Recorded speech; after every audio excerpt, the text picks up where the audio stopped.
Capítulo 5. El brujo Trendle. Al día siguiente, Rhoda habría hecho cualquier cosa para escapar de aquel compromiso. Pero ella había prometido ir.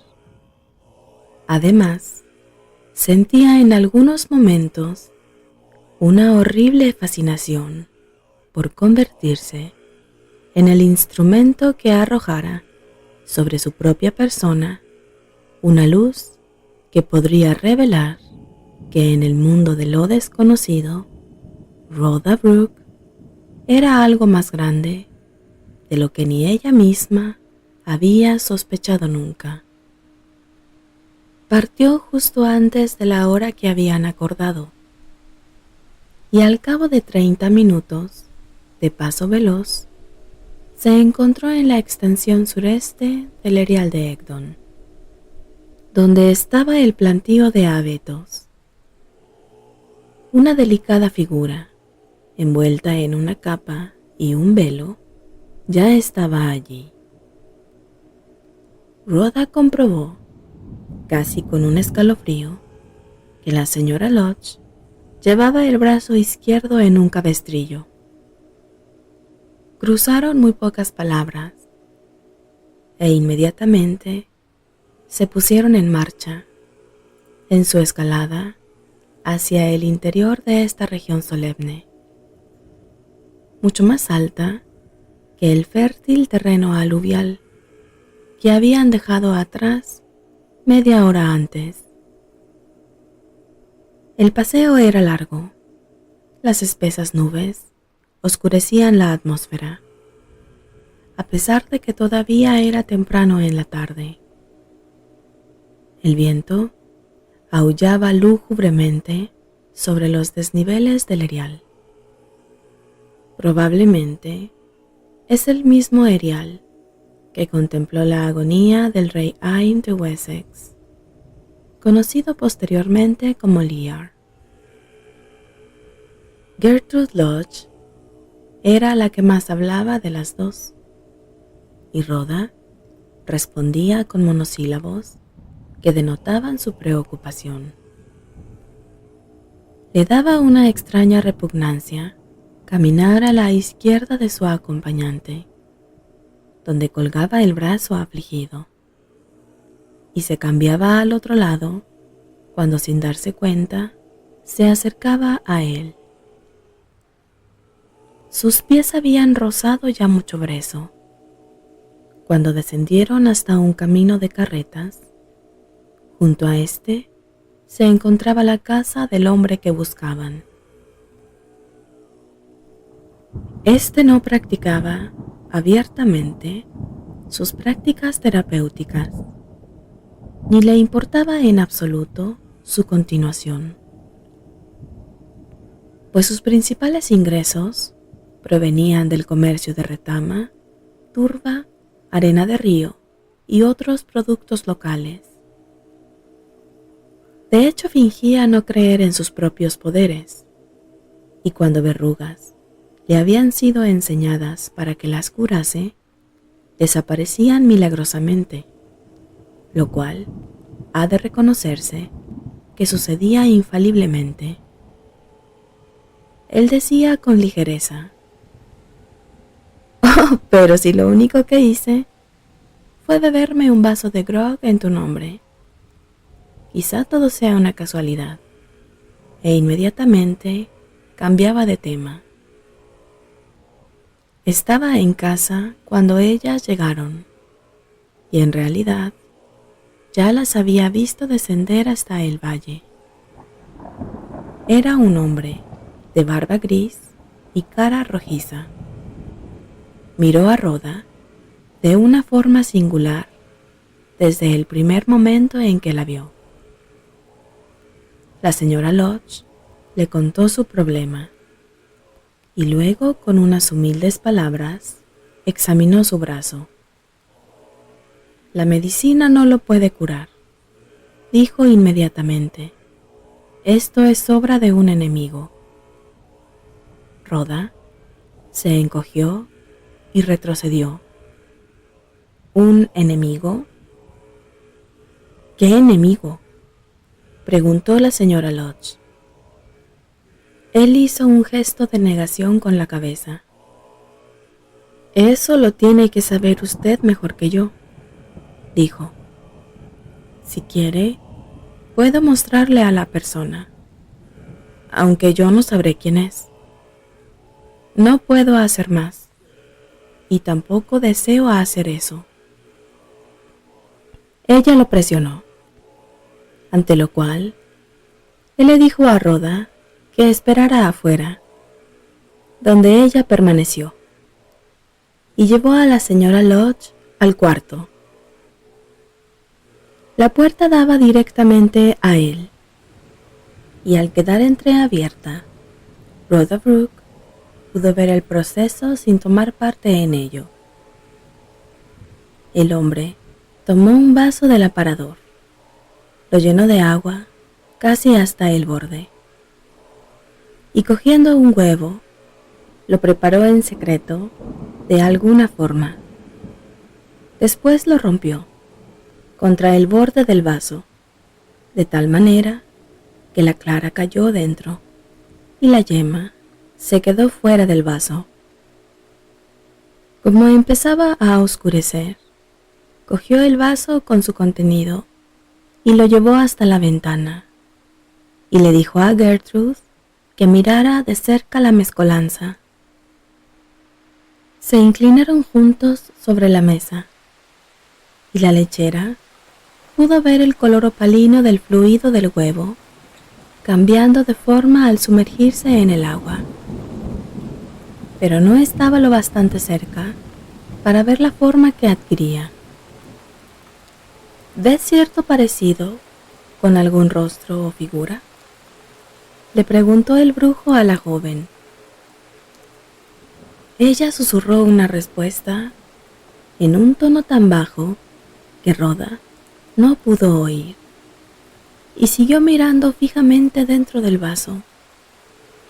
Rhoda dio media vuelta y se alejó unos pasos. Cuando la señora Lodge salió y la luz le dio en la cara, ésta tenía un color excesivamente pálido, tan pálido como el de la cara de Rhoda, en contraste con las tristes y oscuras sombras de la vegetación de aquel elevado terreno. Trendle cerró la puerta tras ellas y las dos emprendieron juntas el regreso a casa. Pero Rhoda se dio cuenta de que su acompañante estaba muy cambiada. ¿Le ha cobrado mucho?, preguntó, a modo de tanteo. Oh, no, nada. No aceptó ni un cuarto de penique, dijo Gertrude. ¿Y qué es lo que ha visto usted?, preguntó Rhoda. Nada de lo que valga la pena hablar. La contención en sus modales era notable.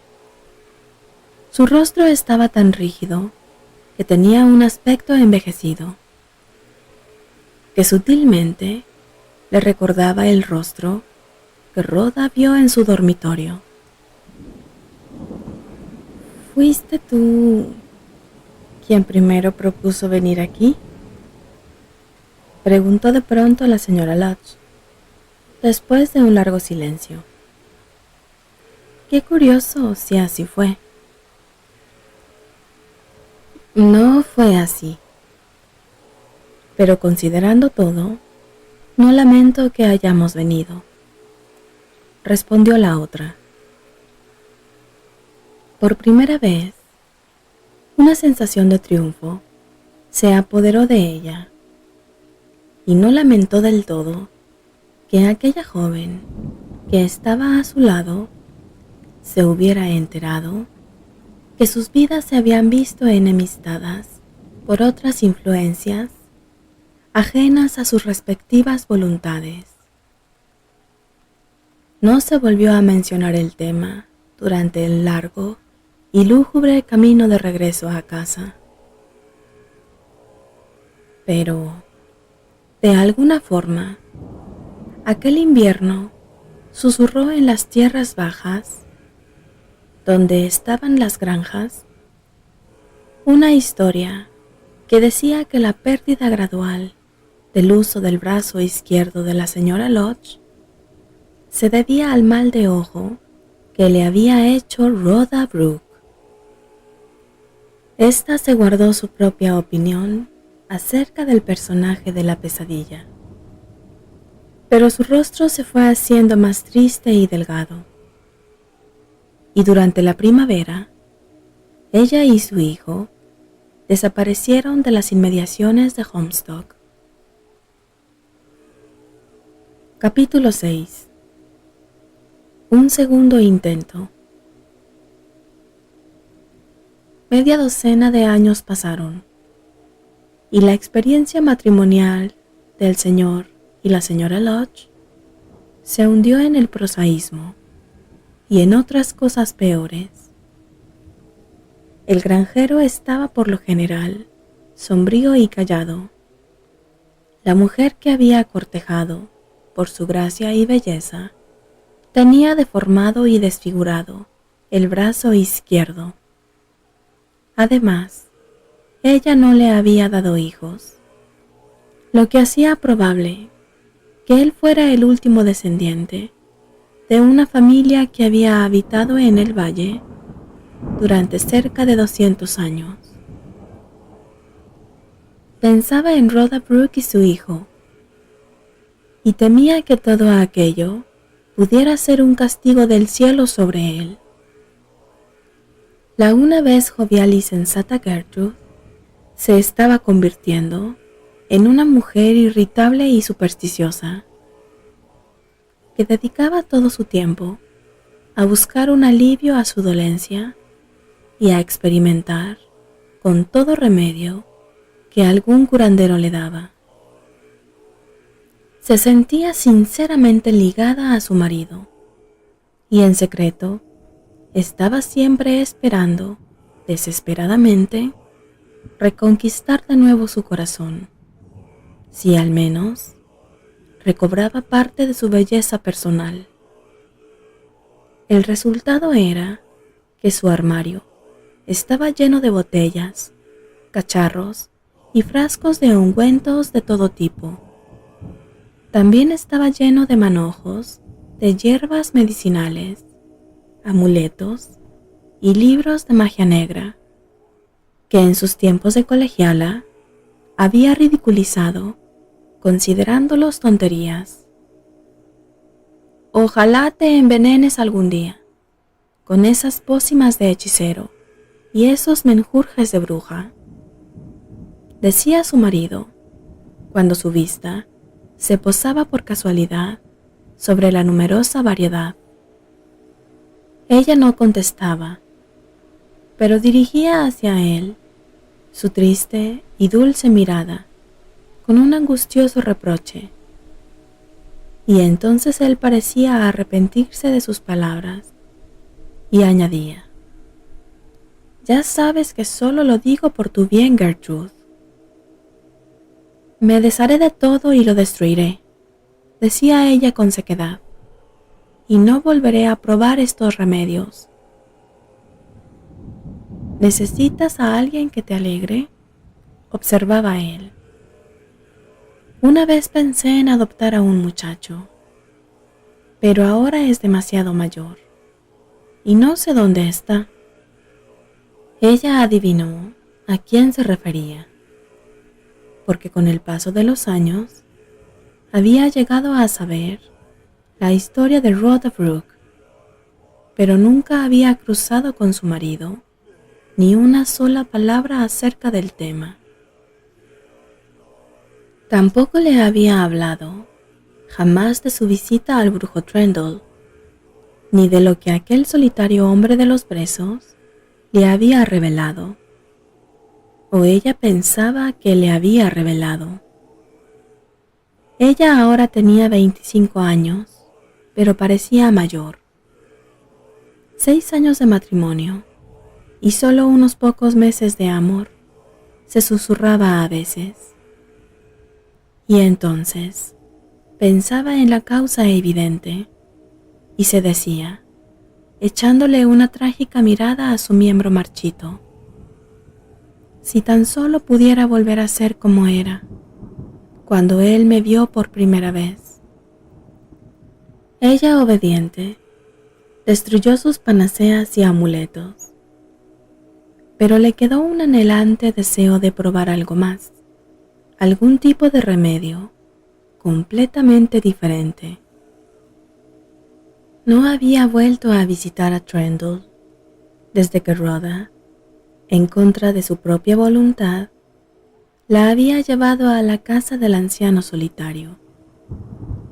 Pero ahora, de pronto, a Gertrude se le ocurrió, en un último esfuerzo desesperado por liberarse de aquella aparente maldición, que podía dirigirse de nuevo a aquel hombre, si es que aún vivía. Había que darle cierta credibilidad, porque la forma confusa que había hecho surgir del vaso se había sin duda asemejado a la única mujer del mundo que, como sabía ahora, aunque no entonces, podía tener un motivo para guardarle rencor. Tenía que hacer aquella visita. Esta vez fue sola. Estuvo a punto de perderse en el páramo y se apartó de su camino durante una distancia considerable. Sin embargo, por fin llegó a casa de Trendle.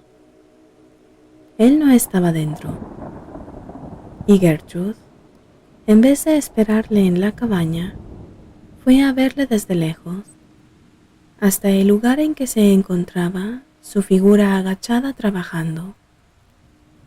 Trendle se acordaba de ella, y dejando en el suelo el puñado de raíces de retama que estaba juntando y amontonando, se ofreció a acompañarla de regreso a casa, ya que la distancia era considerable y los días eran cortos.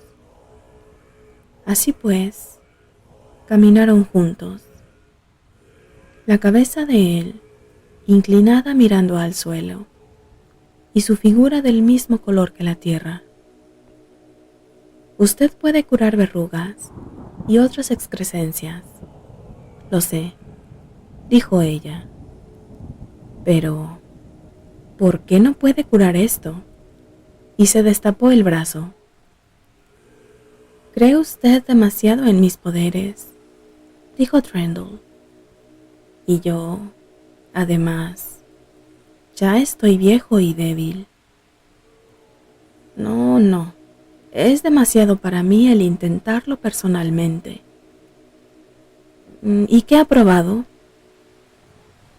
Ella le nombró algunos de los cientos de medicamentos y antídotos que había tomado de vez en cuando.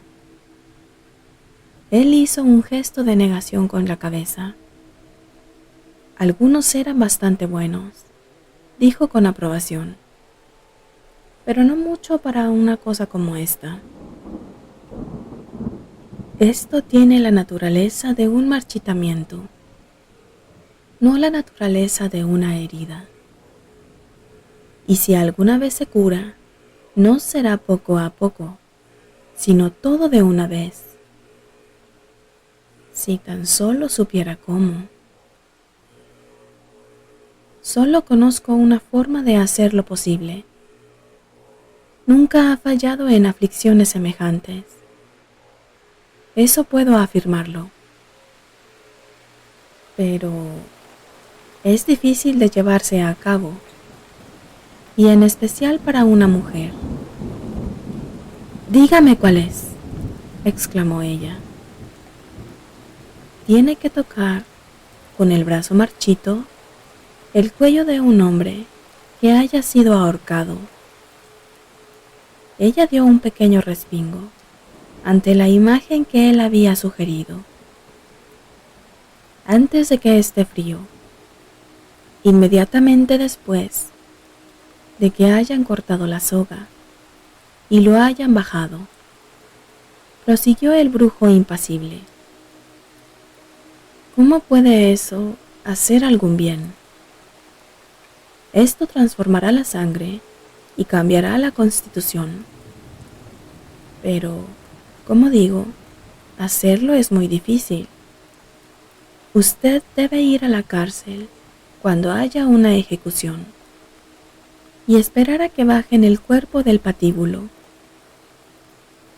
Muchos lo han hecho, aunque quizá no mujeres tan bonitas como usted. Solía enviar a docenas con enfermedades de la piel, pero eso fue en otros tiempos. El último que envié fue el número 13, hace casi 12 años. No tenía nada más que decirle, y tras dejarla en una senda que llevaba a su casa directamente, dio media vuelta y se marchó, rehusando aceptar el dinero, como en la primera ocasión.